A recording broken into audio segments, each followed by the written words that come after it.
Welcome to my YouTube channel S study centre में आपका स्वागत है। और कल आपको पढ़ा था कार्बन और उसके महत्वपूर्ण यौगिकों में। अब आज के जो हेडिंग है वो संतृप्त यौगिक एवं असंतृप्त यौगिक। तो देखिए, संतृप्त यौगिक और असंतृप्त यौगिक। संतृप्त यौगिक क्या है कि वे हाइड्रोकार्बन जिनमें कार्बन परमाणुओं के बीच में एकल बंध पाया जाता है उसे हम कहेंगे संतृप्त यौगिक या संतृप्त हाइड्रोकार्बन। और असंतृप्त हाइड्रोकार्बन उनको कहते हैं वे हाइड्रोकार्बन जिनमें कार्बन परमाणुओं के मध्य में द्विबंध या त्रिबंध पाया जाता है तो उन्हें हम असंतृप्त यौगिक कहते हैं। तो ये संतृप्त यौगिकों को एल्केन भी कहते हैं। संतृप्त यौगिक है उनको एल्केन भी कहते हैं और इसका सामान्य सूत्र होता है CnH2n+2। तो इसके आधार पर हम प्रथम सदस्य मेथेन, द्वितीय सदस्य एथेन, तृतीय सदस्य प्रोपेन, चौथा सदस्य ब्यूटेन, पांचवा पेंटेन, छठवा हेक्सेन। इस प्रकार से इस सूत्र सामान्य सूत्र के माध्यम से इसमें रख कर के n=1 रखेंगे तो मेथेन 2 रखने पर एथेन ये प्राप्त कर सकते हैं।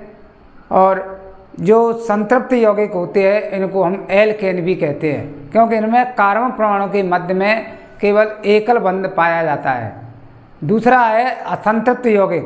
तो असंतृप्त यौगिक है ये इसमें कार्बन परमाणु के मध्य में द्विबंध एवं त्रिबंध पाया जाता है। इनको एल्कीन, ये 2 प्रकार के होते हैं, एल्कीन और एल्काइन। तो एल्कीन में कार्बन परमाणु के मध्य में द्विबंध पाया जाता है और एल्काइन में कार्बन परमाणु के मध्य में त्रिबंध पाया जाता है। तो इससे जो एल्कीन है उससे एथीन, प्रोपीन, ब्यूटीन, पेंटीन ये यौगिक बनते हैं। इनमें n=1 नहीं होता है क्योंकि इसमें द्विबंध पाया जाता है। इसी प्रकार से एल्काइन है तो एल्कान श्रेणी है उसमें कार्बन परमाणु के बीच में त्रिबंध पाया जाता है। और इसका जो प्रथम सदस्य होता है वो एथाइन से शुरू करते हैं, एथ से। इसमें भी n=1 नहीं होता है। तो इसी के आधार पर सबसे पहला है संतृप्त यौगिक। संतृप्त यौगिक या संतृप्त हाइड्रोकार्बन, संतृप्त यौगिक। तो संतृप्त यौगिक किसे कहते हैं? वे हाइड्रोकार्बन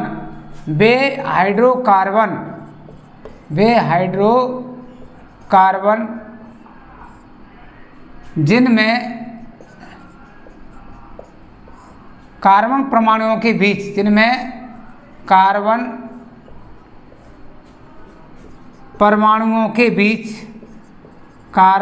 परमाणुओं के बीच एकल बंध पाया जाता है। एकल बंध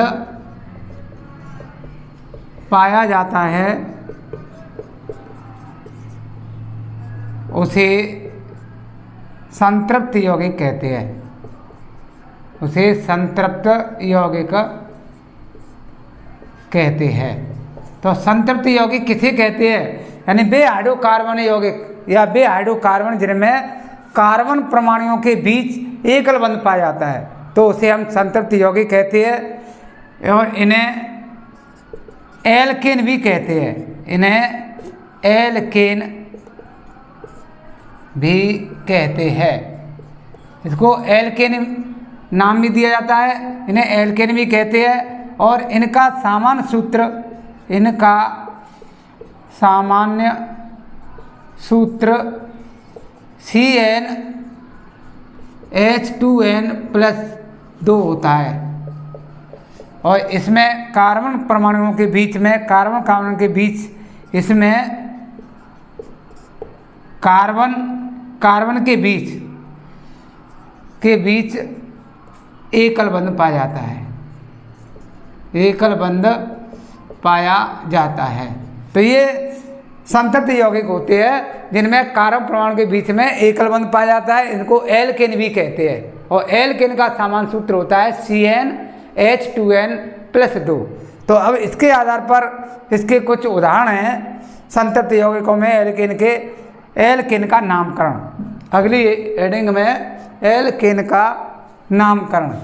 तो इनका कैसे नाम लिखे जाते हैं संतृप्त यौगिक के एल्केन के नाम। एल्केन का नामकरण, एल्केन का नामकरण। तो जो एल्केन का नामकरण है, इसको सबसे पहले एल्केन श्रेणी का सामान्य सूत्र होता है CnH2n। तो इसका पहला गुण हो गया कि इनका सामान्य सूत्र CnH2n+2 होता है। दूसरा, इसमें कार्बन के बीच एकल बंध पाया जाता है, कार्बन के बीच में एकल बंध पाया जाता है और इसका पूर्ण लगन का निर्धारण करते हैं। तो इसका ये नाम है एल्केन का नामकरण के लिए। तो ये सूत्र है CnH2n+2। इसमें n बराबर 1 रखने पर, n बराबर 1, तो इससे प्रथम सदस्य बन जाएगा, प्रथम सदस्य। तो इसके उदाहरण में प्रथम सदस्य का निर्माण कैसे होता है। तो n बराबर 1, इस सूत्र में n बराबर 1 रखने पर पहला सदस्य है वो बनता है तो C1H2 तो इससे C1 का नाम है पूलगन में मेथ, प्लस अनुलग्न होता है इसका एन। तो इसमें तीसरा पॉइंट लिख देते हैं कि इसका अनुलग्न एन होता है, इसका अनुलग्न एन होता है। तो ये अनुलग्न है इसका, वो एन होता है। तो मेथ में एन जोड़ देते हैं तो ये बन जाता है मेथेन। मेथ में एन जोड़ने पर ये मेथ है वो पूर्व लगन है, पूर्व लगन, और एन है वो अनुलग्न। तो पूलगन प्लस अनुलग्न को जोड़ करके ही हाइड्रोकार्बन का पूरा नाम लिखा जाता है और इसका ये सूत्र बन जाता है C का 1, H के 2 और 2 4, CH4। तो मेथेन का ये सूत्र पहले सदस्य का नाम हो गया मेथेन, CH4। और इसकी जो संरचना बनाएंगे हम मेथेन की, तो इसमें कार्बन का 1 परमाणु होता है और हाइड्रोजन के 4 आगे और पीछे, इनको हाइड्रोजन परमाणु जोड़ देते हैं। तो ये इसकी होती है संरचना। तो ये मेथेन की संरचना है और इस मेथेन के बारे में हमने पढ़ा है कि इसका उपयोग ईंधन के रूप में भी लेते हैं और ये संपीड़ित प्राकृतिक गैस CNG और बायोगैस का घटक होता है। और इसका जो इलेक्ट्रॉनिक बिंदु संरचना बनाते हैं, इलेक्ट्रॉनिक बिंदु संरचना, तो इलेक्ट्रॉन बिंदु संरचना इसकी है गोला बना करके, और इसमें C और H के जुड़ रहे 4, यहाँ हाइड्रोजन परमाणु जोड़ देते हैं चारों तरफ, H H H और H। अब कार्बन की संख्या 4 होती है तो इसके 4 इलेक्ट्रॉन बिंदी ये इसको दर्शाते हैं और H का जो इलेक्ट्रॉन विन्यास 1 होता है तो इसको गुणा के निशान से इसको दर्शाते हैं। तो ये इसकी इलेक्ट्रॉन बिंदु संरचना। तो एल्केन का नामकरण में पहला जो सदस्य बनता है वो है मेथेन। पहले सदस्य का नाम क्या है? मेथेन।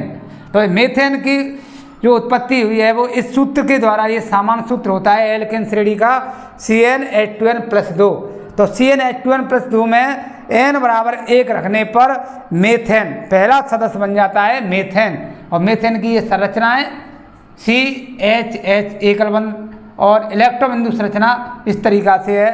तो ये पहला सदस्य है मेथेन। इसके बाद में दूसरा सदस्य, द्वितीय सदस्य, तो n बराबर इसी सूत्र में अगर हम n बराबर 2 रख दें, n बराबर 2, तो ये पूर्व लगन का निर्धारण आपको याद रखना है। पूर्व लगन पहले, तो पूर्व लगन कौन कौन से होते हैं? पूर्व लगन का निर्धारण, अगर आपका n बराबर पूर्व लगन में C1 होता है तो उसका नाम है पूर्व लगन में मेथ, 2 है तो इसका नाम है एथ, 3 है तो प्रोप, 4 है तो ब्यूट, 5 है तो पेंट और 6 है तो हेक्स।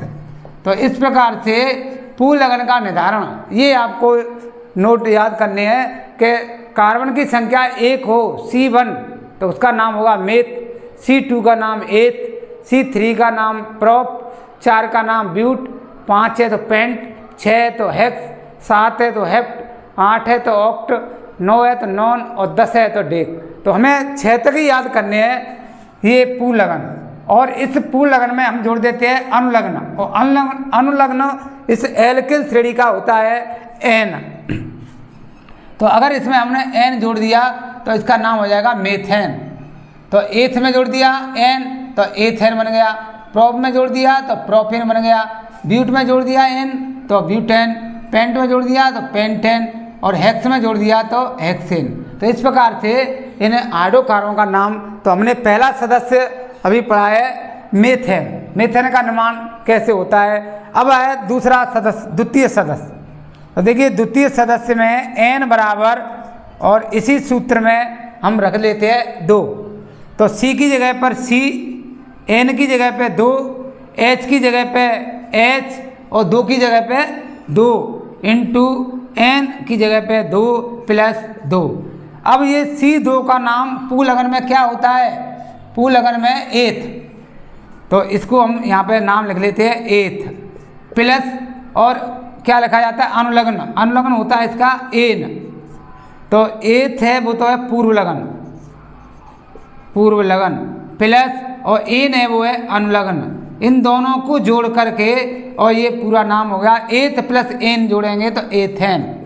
तो ये एथेन, और इसका ये सूत्र बन जाए सी के कितने हैं 2, और एच के 2 दूनी 4 और 2 6, तो C2H6। तो ये एथेन का सूत्र बन गया। अब एथेन की हम संरचना बनाएंगे। तो देखिए एथेन की संरचना, तो एथेन में कार्बन की संख्या है 2, एथेन में कार्बन संख्या कितनी है 2, तो C के 2 बना लेंगे, और इनमें कार्बन कार्बन के बीच में केवल एकल बंध पाया जाता है। तो यहाँ H के कितने हैं 6, तो यहाँ संयुक्ता 4 करेंगे, आगे पीछे ऊपर नीचे। तो इस तरीक़ा से इसमें हाइड्रोजन परमाणु जोड़ देते हैं। ऐसी अब इसकी, तो इसके आगे पीछे ऊपर नीचे, तो ये H जोड़ देते हैं। तो H की संख्या हो जाती है 6 और C के कितने हैं 2। तो ये इसकी संरचना हो गई। अब इसकी इलेक्ट्रॉन बिंदु संरचना बनाते हैं, इलेक्ट्रॉन बिंदु संरचना। तो इलेक्ट्रॉन बिंदु संरचना बनाएंगे तो C के कितने हैं 2, तो इसमें 2 गोला बनाते हैं, और इनमें हम लिख लेते हैं यहाँ पे C और C, और इनमें पाया जाता है C और C के बीच में एकल बंध। तो एकल बंध का मतलब एक जोड़ा इसमें हम इलेक्ट्रॉन का भर देते हैं। तो ये एक जोड़ा। अब इस C से H के कितने जोड़े हैं 3, तो इस C से हम 3 जोड़ देंगे H के इधर, और ऐसे फिर इधर भी H के क्या जोड़े हैं 3, तो इधर भी जोड़ देंगे 3, H H H H इसमें लिख देते हैं। और अब ये बचा एक कॉलम, तो इसमें एक तो C का इलेक्ट्रॉन और एक H का, तो एक बिंदी और गुणा, बिंदी गुणा रख देंगे, या 2 गुणा के निशान लगा देंगे, बिंदी गुणा बिंदी गुणा बिंदी गुणा, ये इसमें भर देते हैं इलेक्ट्रॉन। तो ये है कि इलेक्ट्रॉन बिंदु संरचना। तो ये पूछा जाए कि एथेन अणु की इलेक्ट्रॉन बिंदु संरचना बनाइए, तो एथेन का सामान्य सूत्र होता है C2H6। तो पहले इसकी संरचना बनाएंगे, और संरचना में कार्बन परमाणुओं की संख्या कितनी है 2 है, तो 2 गोला बना के इनमें C लिख देंगे। इससे H के जोड़े हैं 3, यहाँ 3 जोड़ देंगे, और यहाँ भी 3 जोड़ देंगे। इन दोनों के बीच में एकल बंध पाया जाता है, इसलिए एक जोड़ा भर देंगे। और अगर द्विबंध होता है तो 2 जोड़ा भरते, और त्रिबंध होता है तो 3 जोड़े। और इससे बिंदी गुणा इनके इलेक्ट्रॉन H के और C के इसमें लगा देते हैं। तो ये दूसरा सदस्य हो गया एथेन। अब तीसरा इसका उदाहरण है तृतीय सदस्य, यानी तृतीय सदस्य का निर्माण कैसे होता है। तो तृतीय सदस्य में C के 3 है, तो ये प्रोप यानी प्रोपेन बनती है, प्रोप प्लस एन, एन बराबर हम रखेंगे 3, इस सूत्र में एन बराबर 3 रखेंगे, तो ये तृतीय सदस्य बन जाएगा, तृतीय सदस्य। तो C की जगह पे C, एन की जगह पे 3, H की जगह पे H, और 2 की जगह पे 2 इंटू 3 प्लस 2। अब इसको C3 है, तो इसको अपन पूर्ण लगन में क्या कहते हैं प्रोप, तो यहाँ C3 का नाम हो गया प्रो, और इसे कहते हैं पूर्व लगन। पूर्व लगन प्लस अनुलग्न श्रेणी का होता है एल्केन का एन, तो यहाँ लिख देते हैं एन, और प्लस अनुलग्न। अनुलग्न इसका क्या है? एन अनुलग्न। और जब इनको जोड़ते हैं प्रो प्लस एन तो ये हो गया प्रोपेन। तो ये प्रोपेन का सूत्र बन गया C के 3 और H के 3 दूनी 6 और 2 8। तो ये इसका सूत्र बन गया। अब इसकी संरचना बनानी है हमें, तो C के 3 1 2 3 और इनमें कार्बन कार्बन के बीच में पाया जाता है एकल बंध। अब इससे C के 4 संयुक्ता करेंगे तो आगे पीछे ऊपर नीचे, यहाँ H जुड़ देंगे, इसमें H जुड़ देंगे, इसमें यहाँ आगे पीछे ऊपर नीचे, यहाँ H यहाँ H, ऐसे यहाँ आगे पीछे ऊपर नीचे, तो ये H। तो ये इसकी संरचना हो गई। तो इस प्रकार से ये तीसरा सदस्य है वो इस सूत्र के आधार पर ये ज्ञात हो गया प्रोपेन। अब इसका अगला चौथा उदाहरण है, चौथा सदस्य n बराबर, इसमें हम 4 रखेंगे, तो यह चतुर्थ सदस्य। चतुर्थ सदस्य तो इसी सूत्र में, और हम n बराबर क्या रखेंगे? 4। तो C की जगह पे C, n की जगह पे 4, H की जगह पे H, 2 की जगह पे 2। अब है n गुणा, n की जगह पे हमने क्या मानी? 4 और प्लस 2। अब C4 का पूर्ण लगन में नाम होता है ब्यूट, तो इसका नाम यहाँ इसके नीचे ले लेते हैं ब्यूट। और ये ब्यूट क्या चीज़ है? पूर्व लगन। पूर्व लगन प्लस अनुलग्न होता है इसका एन। इस श्रेणी का अनुलग्न क्या होता है? एन। तो इसको बोलेंगे अनुलग्न एन, अनुलग्न। अब इनको जब जोड़ के लिखेंगे ब्यूट प्लस एन को, तो ये बन जाएगा ब्यूटेन, ब्यूटेन। और इसका जो सूत्र बन जाएगा C के 4 और H के 4 दूनी 8 और 2 10। तो ये ब्यूटेन का सूत्र होगा C4H10। और इसकी जो संरचना बनाएंगे हम ब्यूटेन की, तो इसकी संरचना के लिए हम कार्बन के 4 परमाणु लेते हैं। तो इसकी संरचना के लिए संरचना C C C C, इनमें लगाते हैं एकल बंध। तो यहाँ इसकी संयुक्ता 4 करते हैं, इसकी भी 4 करते हैं। तो इस तरीक़ा से इसमें H परमाणु जोड़ देते हैं, तो हाइड्रोजन की संख्या 10 हो जाती है यहाँ पे। तो इस तरीक़ा से ये इसकी संरचना हो गई। 1 2 3 4 5 6 7 8 9 10। अब इसमें ये पूछा जाए कि ब्यूटेन में सहसहयोगी बंधों कितने संख्या बताइए, तो सहसहयोगी बंध यही होते हैं, एकल बंध है वो। 1 2 3 4 5 6 7 8 9 10 11 12 13। तो ब्यूटेन में सहसहयोगी बंधों की संख्या होती है 13। तो इस प्रकार से आप इनकी संरचना है वो बना सकते हैं n बराबर 4 रख के। और इसी सूत्र में फिर 5वां जो सदस्य है उसका नामकरण करते हैं। तो 5वां सदस्य का नाम है पेंट प्लस एन यानी पेंटेन। तो ये देखो पेंटेन 5वां सदस्य। 5वां सदस्य हम कैसे बनाते हैं? n बराबर 5 रख के, इस सूत्र में n बराबर 5 रख के पेंटेन बनाते हैं। तो C की जगह पे C, n की जगह पे 5, H की जगह पे H, 2 की जगह पे 2 × 5 + 2। तो C5 का पूर्ण लगन में नाम होता है पेंट। इसके नीचे ले लेते हैं इसको पेंट, और प्लस अनुलग्न होता है एन। तो पेंट है वो पूर्व लगन है, इसको पूर्व लगन बोलते हैं, और प्लस एन है वो अनुलग्न है। तो इन दोनों को जोड़ करके, और ये हाइड्रोकार्बन का पूरा नाम हो गया पेंटेन। और इसका जो सूत्र बन गया, C के कितने हैं? 5 और H के 5 दूनी 10 और 2 12। तो ये सूत्र हो गया पेंटेन। अब पेंटेन की हमें संरचना बनानी है। संरचना तो कार्बन की संख्या कितनी है? 5। 1 2 3 4 5, इनमें लगाते हैं एकल बंध। अब इसकी बैलेंस करेंगे 4 संयुक्ता आगे पीछे ऊपर नीचे, इस तरीक़ा से इसमें हाइड्रोजन परमाणु जोड़ देते हैं। तो ये इसकी संरचना हो जाती है पेंटेन की। तो इसमें हाइड्रोजन की संख्या 12 हो जाती है। तो इस प्रकार से ये बन गया पेंटेन। तो ये एल्केन। अब अगला एल्केन का, जब हम n बराबर 6 रखते हैं तो इससे छठवां सदस्य वो प्राप्त हो जाता है, n बराबर 6 यानी छठा सदस्य। तो छठा सदस्य प्राप्त करने के लिए फिर इसी प्रकार से इसको बनाते हैं, जैसे C की जगह पे C, N की जगह पे 6, H की जगह पे H, 2 की जगह पे 2 इंटू 6 प्लस 2। तो ये 6 का नाम होता है हेक्स। पूर्व लग्न में इसका नाम क्या है? हेक्स। और ये है पूर्व लग्न। प्लस इसमें जुड़ते हैं अनुलग्न, और अनुलग्न इस श्रेणी का एल्केन का होता है एल्केन। तो एन इसको जब दोनों को जोड़ के लिखेंगे तो हेक्सेन, ये सूत्र बन जाता है इसका। सी के कितने हैं? 6, एच के 6 दूनी 12 और 2 14। तो ये हेक्सेन का सूत्र होगा C6H14। अब इसका संरचना बनाते हैं, तो इसकी जो संरचना है वो इसी तरीका से सी के कितने हैं? 6, ये लिख देते हैं सीधी श्रृंखला में 6, और इनमें एक बंद लगाते हैं, और इसके बाद इसकी पूरी 4 करेंगे, 1 2 3 4। यहाँ एच लगाएंगे, एच यहाँ पे जोड़ देते हैं 1 2 3 4।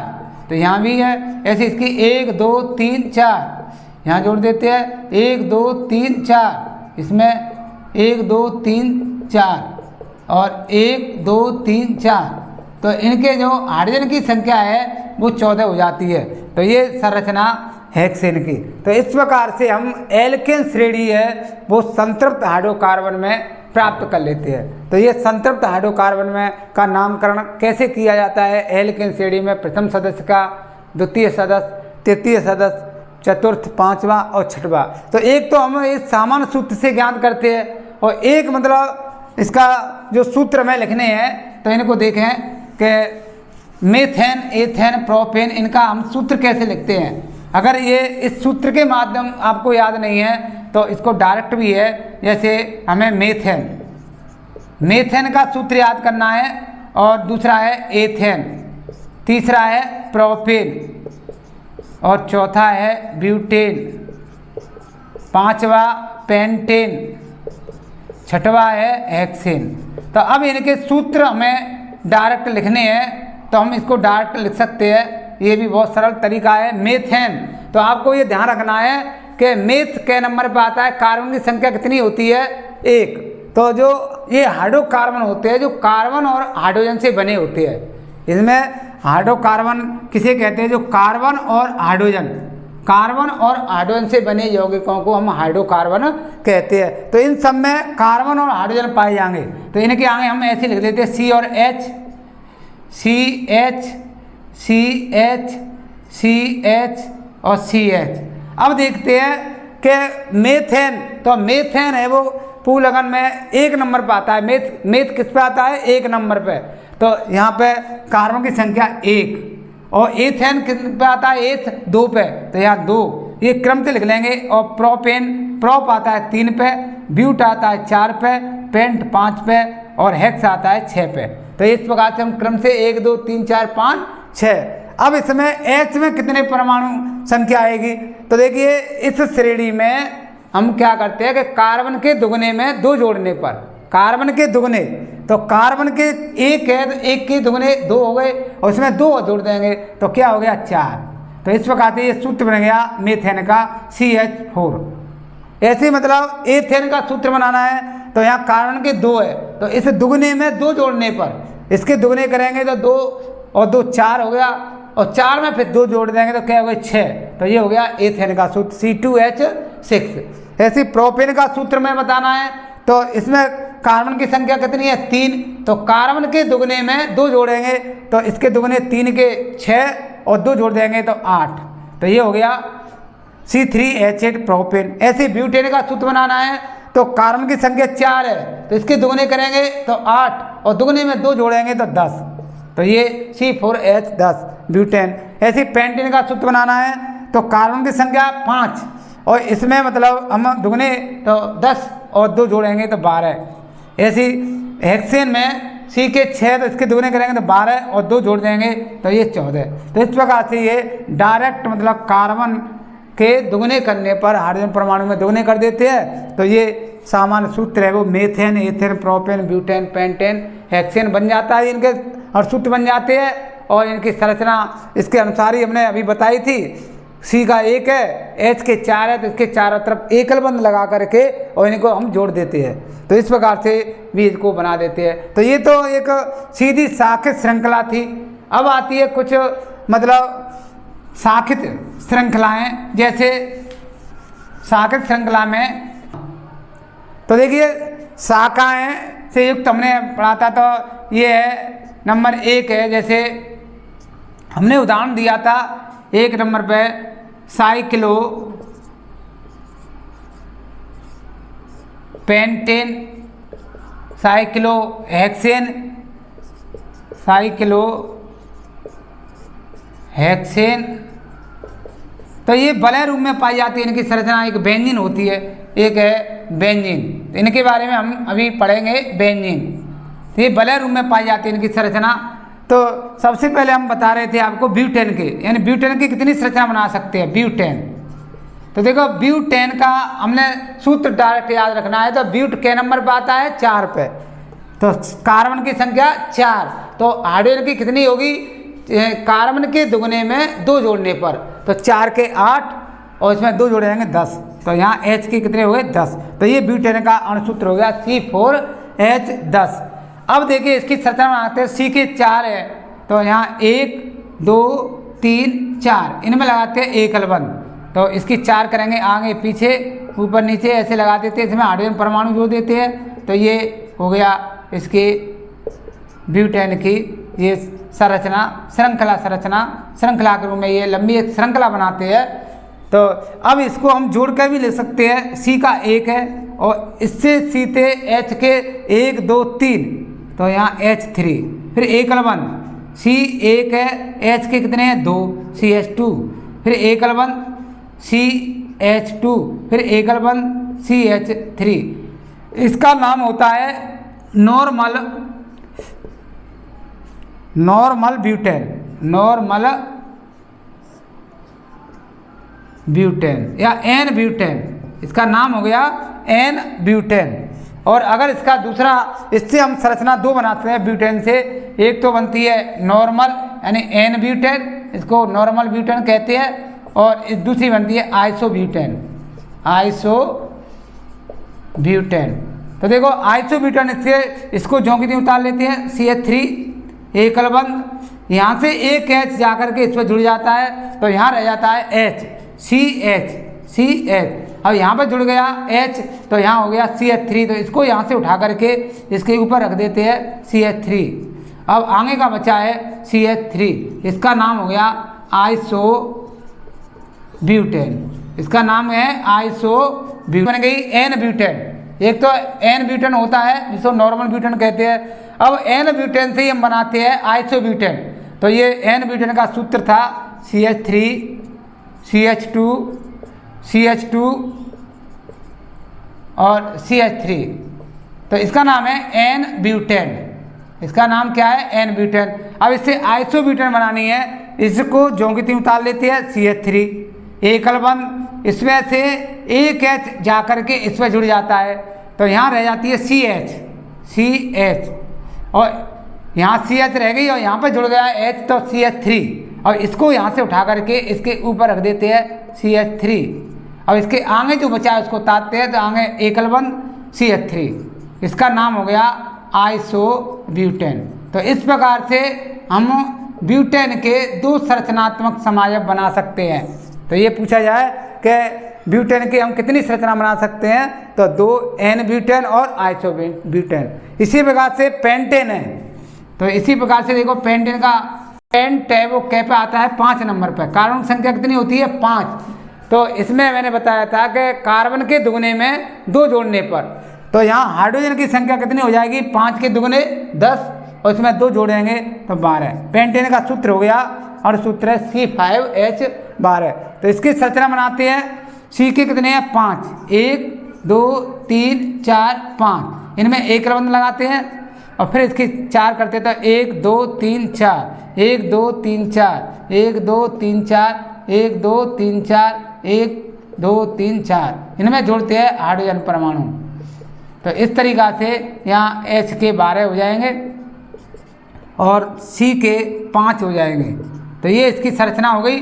अब इसको हम जोड़ के लिखते हैं इसको, तो C का 1 है और इससे H के जुड़े हैं 3, तो CH3, फिर A+1 CH H के 2 है, फिर A+1, फिर C का 1 है H के 2 है CH2, फिर A+1 C का 1 है H के 2 है CH2, फिर A+1 CH3।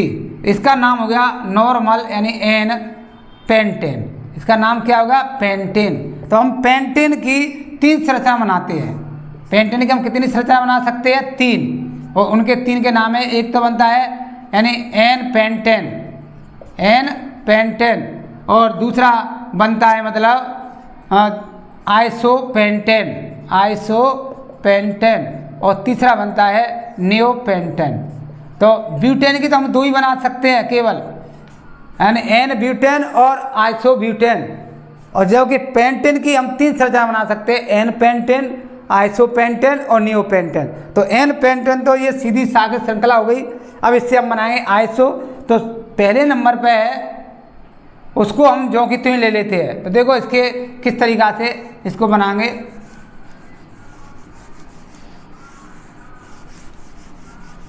तो इसी सूत्र को हम लिख लेते हैं यहाँ पे CH3 CH2 CH2 CH2 CH3। इसका नाम है N पेंटेन। तो हम N पेंटेन से आइसोपेंटेन इसको जो कि उतार लेते हैं CH3, और दूसरे नंबर का जो होता है इस पर से हाइड्रोजन इस पर जुड़ जाता है, यहाँ रह जाता है CH। अब यहाँ पे जुड़ गया तो यहाँ पे CH3 हो गया, C और H के 3 हो गए। अब यहाँ से आगे जो बचे हैं इनको जो कि उतार लेते हैं। यहाँ पे क्या है? CH2 A+1 CH2 और A+1 CH3। इसका नाम हो गया आइसोपेंटेन, आइसोपेंटेन। तो ये बन गया। अब तीसरी पोजीशन बनाते हैं नियोपेंटेन। तो इसी में से फिर इसको उतार लेते हैं जो कि त्यों ही CH3 A+1, फिर इसमें से गया H, तो यहाँ पे क्या रह गया? केवल C रह गया, और इसके ऊपर क्या है? CH3 A+1 लगा करके CH3, और इसमें जुड़ गया तो यहाँ बन गया CH3। तो इसको यहाँ से उठा करके नीचे रख देते हैं CH3। अब आगे जो बचा है CH3, तो आगे CH3, इसके चारों तरफ CH3, इसका नाम हो जाता है नियोपेंटेन। तो ये पूछ लेते हैं कि पेंटेन की आप कितनी समावेशी संरचनात्मक चित्रण कर सकते हैं, चित्र बना सकते हैं। तो ब्यूटेन के तो 2 बनते हैं, N ब्यूटेन और आइसोब्यूटेन, और पेंटेन के 3 बनते हैं, N पेंटेन, आइसोपेंटेन और नियोपेंटेन। तो ये श्रृंखला के रूप में संरचना होती है। इसके बाद आती है वलय रूप में। तो देखिए वलय के रूप में या चक्रीय संरचना है वो साइक्लोहेक्सेन, साइक्लोपेंटेन ये है। तो साइक्लो शब्द आए तो उसका जो फॉर्मूला होता है, कार्बन की संख्या उसमें हाइड्रोजन के दुगने करते हैं। कार्बन के संख्या अगर 5 है तो हाइड्रोजन की होगी 10। तो देखिए साइक्लोपेंटेन, साइक्लोपेंटेन। अब इस साइक्लोपेंटेन का सूत्र हमें लिखना है। तो सबसे पहले हमें पेंटेन का, यानी कि पेंटेन में कार्बन की संख्या कितनी होती है? 5। C के कितने होते हैं? 5। तो साइक्लो शब्द आ जाए तो H के इसमें दुगने होंगे, तो 5 के कितने हो जाएंगे? 10। तो ये फॉर्मूला हो गया, साइक्लोपेंटेन का अणुसूत्र हो गया, ये इसका सूत्र हो गया। तो ये पूछा जाए कि साइक्लोपेंटेन का सूत्र और सूत्र बताइए और इसकी संरचना। अब इसकी संरचना बनाते हैं। अगर हम सीधी श्रृंखला इसको बनाते हैं, C के कितने हैं? 5, तो ये गलत हो जाएगी। तो इसमें हाइड्रोजन की संख्या ज़्यादा हो जाएगी। जैसे देखो C के 5, तो 1 2 3 4 5 एक बंद लगाते हैं। अब इसके करेंगे आगे पीछे ऊपर नीचे, इसमें हाइड्रोजन जोड़ेंगे। तो इस तरीक़ा से H 3 4 5 6 7 8 9 10 11 12, और जहाँ H के होनी चाहिए 10। तो ये सीधी श्रृंखला ऐसे नहीं बनेगी, इसलिए ये इस तरीक़ा से नहीं बनेगी। तो इसको मतलब वलय रूप में या चक्री रूप में बनाया जाता है। तो C के कितने हैं? 5, तो यहाँ C और यहाँ भी C एक अलबंद, फिर यहाँ C और यहाँ भी C, और इसको यहाँ से C। तो इस तरीक़ा से इसकी संरचना बनती है। ये एक वलय रूप में यानी चक्री संरचना के रूप में। तो ये कार्बन की संख्या कितनी हो गई? 5 हो गई। अब H के कितने होते हैं? 10। तो देखो हम इनके कार्बन के 4 होती है, तो 1 2 3 4 यहाँ H और H, तो 1 2 3 4 ऐसे इसकी करेंगे हम 4, 1 2 3 4 ऐसे इसकी करेंगे तो 1 2 3 4 यहाँ जोड़ देंगे। ऐसे 1 2 3 4 यहाँ जोड़ देंगे, और यहाँ 1 2 3 4 तो यहाँ जोड़ देंगे। तो इस तरीक़ा से ये साइक्लोपेंटेन की संरचना हो गई। अगर इसकी इलेक्ट्रॉन बिंदु संरचना बनानी है, ये भी पूछ रहे थे, इलेक्ट्रॉन बिंदु संरचना बनाइए। तो हम सी के कितने हैं? 5। तो हम सबसे पहले एक गोला बनाते हैं, और उस गोले को 5 खंडों में विभाजित कर लेते हैं। तो इस तरीक़ा से 1 फिर 2 3 4 और जी 5। तो इस तरीक़ा से हम 5 खंड, और यहाँ लिख देते हैं सी लिख देते हैं यहाँ पे। अब देखिए इस सी से एच के कितने जोड़े हैं? 2। तो इस सी से यहाँ भी एच जोड़ देंगे 2। इससे भी सबसे 2 2 जुड़ रहे हैं, इनसे मतलब हम 2 ये ऐसे जोड़ देंगे ये। अब देखिए इनके बीच में एकल बंध पाया जाता है, तो इनमें हम एक जोड़ा भरेंगे। पहले हम इनमें एक जोड़ा भर लेते हैं, ये एक जोड़ा इलेक्ट्रॉन का। अब इससे हम H जोड़ देते हैं, यहाँ हमें लिख लेंगे, यानी 2 2 इलेक्ट्रॉन 2 2 हाइड्रोजन परमाणु हमने जोड़ दिए इसमें, तो H के हो गए 12। अब ये अंदर जो बिंदी गुणा ये इलेक्ट्रॉन इसमें भर देते हैं। तो ये है कि इसकी इलेक्ट्रॉन बिंदु संरचना। तो इस तरीक़ा से इलेक्ट्रॉन बिंदु संरचना साइक्लोपेंटेन का सूत्र होता है C5H10। कार्बन की संख्या को दुगना तो वो हाइड्रोजन में लिखते हैं। तो ऐसी है साइक्लोहेक्सेन, दूसरा है इसमें साइक्लोहेक्सेन। तो देखो साइक्लोहेक्सेन का सूत्र क्या होगा? हेक्स के नंबर पर आता है? 6 पे। तो कार्बन की संख्या कितनी होगी? 6। तो हाइड्रोजन की कितनी होगी? 6 दूनी 12, यानी इसके दुगने, कार्बन के दुगने। तो इस सूत्र साइक्लोहेक्सेन का सूत्र बनाना है, तो हेक्स कार्बन की संख्या 6 होती है, तो H की संख्या होगी 12। तो ये अब इसी प्रकार से इसका संरचना बनाते हैं हम। तो इसकी भी संरचना, तो कार्बन की संख्या कितनी है? 6। तो 1 2 3 4 5 6 ये वलय रूप में संरचना बनती है। ये कैसी बनती है? वलय रूप में। तो इस प्रकार से हम 6 बनाते हैं, और इनमें एकल बंध पाया जाता है।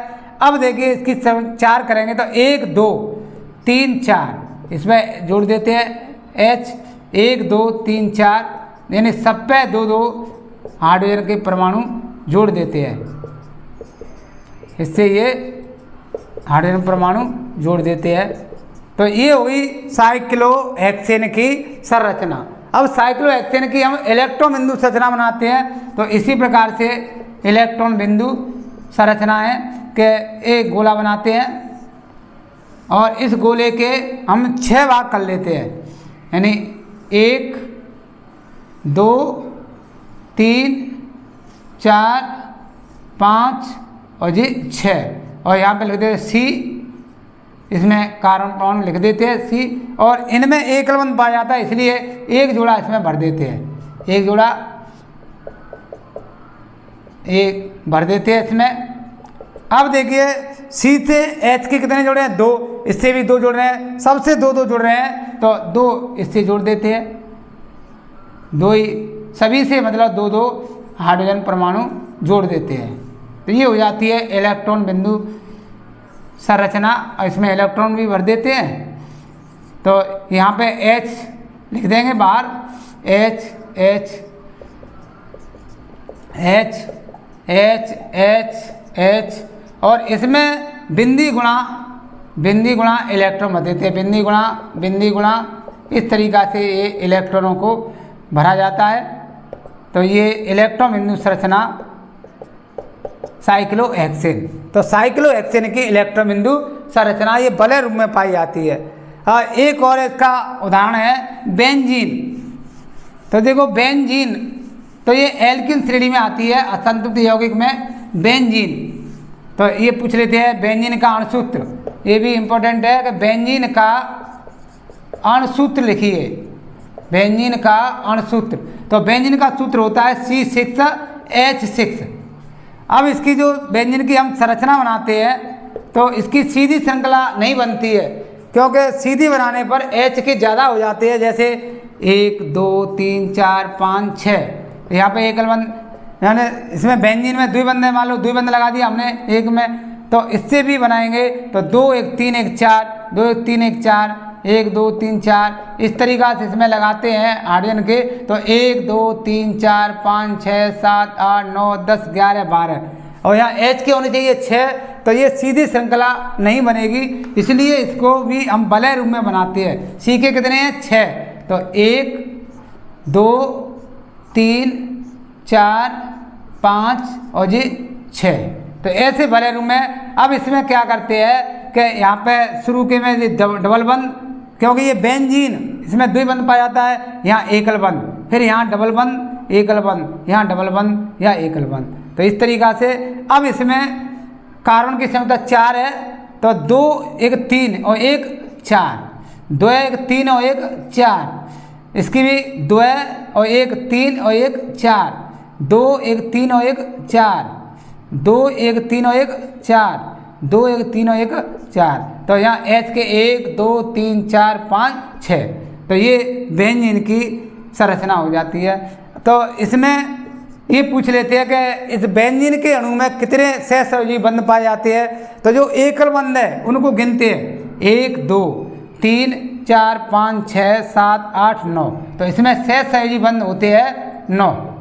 सहसंयोजी बंधों की सहसंयोजी बंध कितने पाए जाते हैं इसमें 9, यानी एकल बंध है वो कितने होते हैं 9। और ये पूछा जाए द्विबंधों की संख्या बताइए, द्विबंध, तो द्विबंध इसमें 1 2 3, तो द्विबंधों की संख्या कितनी होती है 3। और ये पूछा जाए त्रिबंध की संख्या बताइए, तो त्रिबंध इसमें कोई नहीं है, इसलिए यहाँ पर देते हैं 0, यानी 0 0। तो इस तरीक़ा से ये इसमें प्रश्न भी पूछ लेते हैं कि बेंजीन का अणुसूत्र लिखिए और उसकी संरचना बनाइए। और इसको इस तरीक़ा से भी लिख सकते हैं, एक इस तरीक़ा से षटभुज, और यहाँ पे द्विबंध, यहाँ पे एकल बंध, यहाँ पे द्विबंध, यहाँ पे एकल बंध और यहाँ पे द्विबंध। तो ये बेंजीन की इस तरीक़ा से भी इसकी संरचना बना सकते हैं। तो ये आपका संतृप्त यौगिक है वो उसमें पूरा हो गया कि संतृप्त यौगिक में प्रथम सदस्य द्वितीय इनके नामकरण कैसे किया जाता है। और अगले वीडियो में हम पढ़ेंगे अब असंतृप्त यौगिक के बारे में। तो ये संतृप्त है वो पूरा